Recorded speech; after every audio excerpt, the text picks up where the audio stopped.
captain hoped that eventually they would give up and return to the ship and get to buccaneering again. Story Bugs! Hello and welcome back. We're going to read the next chapters of Treasure Island, written by Robert Louis Stevenson, adapted by Deidre Lycan from the Great Illustrated Classics. We left off where Jim Hawkins is running for safety. He's going to meet up with the Captain Smollett. Chapter 16. The captain tells how the ship was abandoned. And this whole chapter is the captain talking. It was about 1:30 when 2 boats left the Hispaniola to go ashore. The doctor, the squire, and I were talking matters over in the cabin. Hunter, one of the crew members, came to tell us that Jim Hawkins had slipped into a boat and gone ashore with the rest. We were worried about Jim and afraid we would never see the lad again. We decided that Hunter and I would go ashore in one of the lifeboats and see if we could find Jim. Oh, I forgot to show you the picture.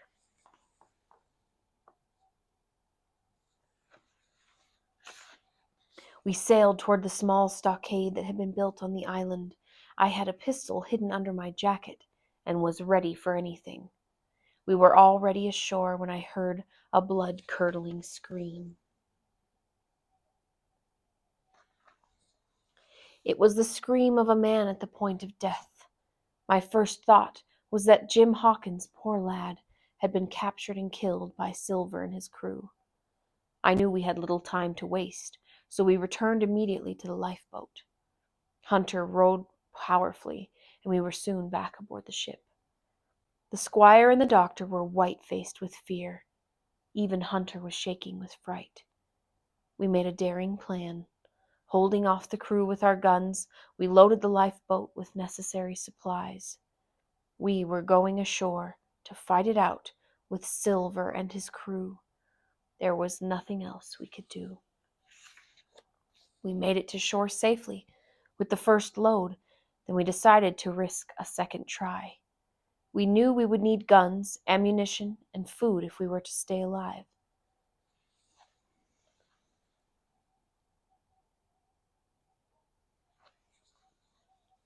By this time the tide was beginning to ebb, and the ship was swinging round to its anchor. Redruth, the doctor's companion, the squire, the doctor, Hunter, and 2 crewmen, Joyce and Gray, joined me as we shoved off in the lifeboat, which was heavy with supplies. Chapter 17. The doctor tells of the lifeboat's last trip. Here's the picture. All right, so this is the doctor talking. The last trip to the island was the most difficult. The boat was loaded down with goods and supplies, and this time all 7 of us were aboard. The sea was beginning to get rough, and it took all our skill to keep from being swept off course. When we were about midway between the ship and the island, about midway between the ship and the island, I saw to my horror that Long John's men aboard the Hispaniola were loading the cannon and aiming it at our little boat. And the worst of it was that we were right out in the middle of the sea, a perfect target. I could hear as well as see that rascal Israel Hands plumping down a round of fire on the deck. "Who's the best shot?" asked the captain. "Mr. Trelawney is," I answered. "Mr. Trelawney, will you please pick off one of those men, sir?" "Israel Hands, if possible," said the captain. The squire was as cool as steel. He aimed his gun and fired. There was a great commotion on board, but the shot passed right over the head of Israel Hands and downed one of the other mates.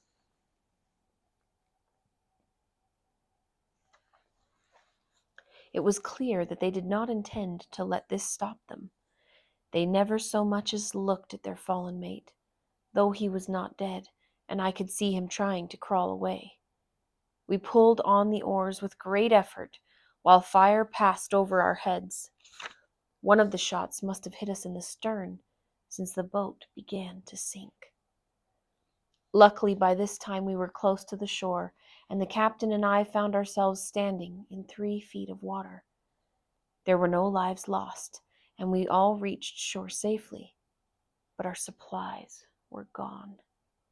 To make things worse, only 2 guns out of 5 remained in a state of service. To add to our worries, we could hear Silver's men on shore, and we knew we'd have to make a run for it if we were to reach the stockade alive.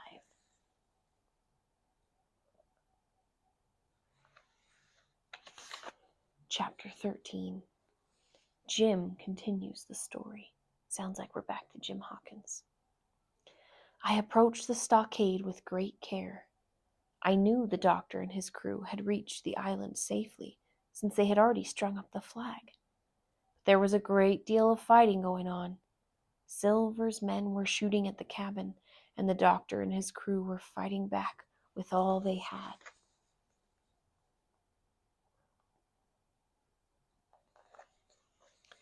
I bid farewell to Ben Gunn, who reminded me of my promise. He told me where he could be found, and asked that whoever looked for him should carry a white banner, so he'd know there was no danger.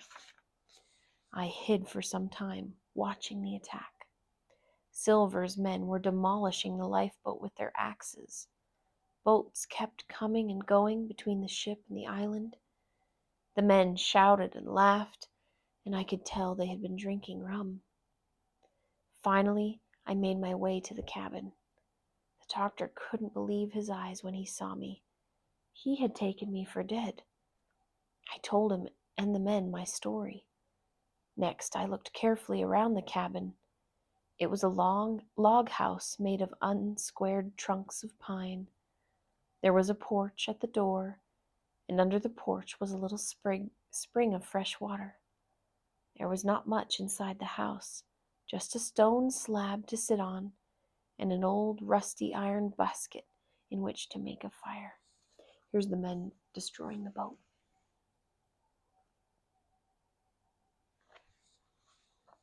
If we had been allowed to sit idle, we would have become bored and unhappy, but Captain Smollett was too smart to let that happen. He called us all together, divided us into watches. The doctor, Gray, and I for one, the squire, Hunter, and Joyce for the other. Tired though we all were, 2 were sent for firewood, and 2 were to bring water from the spring. I was put on as sentry at the door, and the captain moved among all of us, keeping our spirits up and lending a hand. From time to time, the doctor came to the door for a little air, and whenever he did, he talked with me.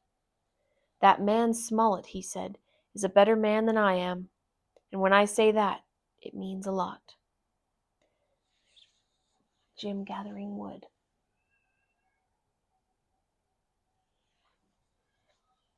Another time he asked me more about Ben Gunn. I told him that I could not be entirely sure that the old man was sane. The doctor explained that no man who had been left all alone for 3 years could be expected to appear normal. But the fact that he had managed to survive indicated a certain amount of sanity. He told me that he had with him a small amount of cheese that he was saving for Ben Gunn. I had a feeling we would be needing the old man's services sooner than we thought. That evening, we speculated upon our chances for survival. The doctor figured that the rum and the climate would be working against our enemies. Those that didn't get too drunk to fight would get ill from sleeping outside beside the marsh. The captain hoped that eventually they would give up and return to the ship and get to buccaneering again. I was dead tired, and as soon as the sun went down, I got to sleep. I was awakened by the early sun and the sound of someone shouting, "Flag of truce!"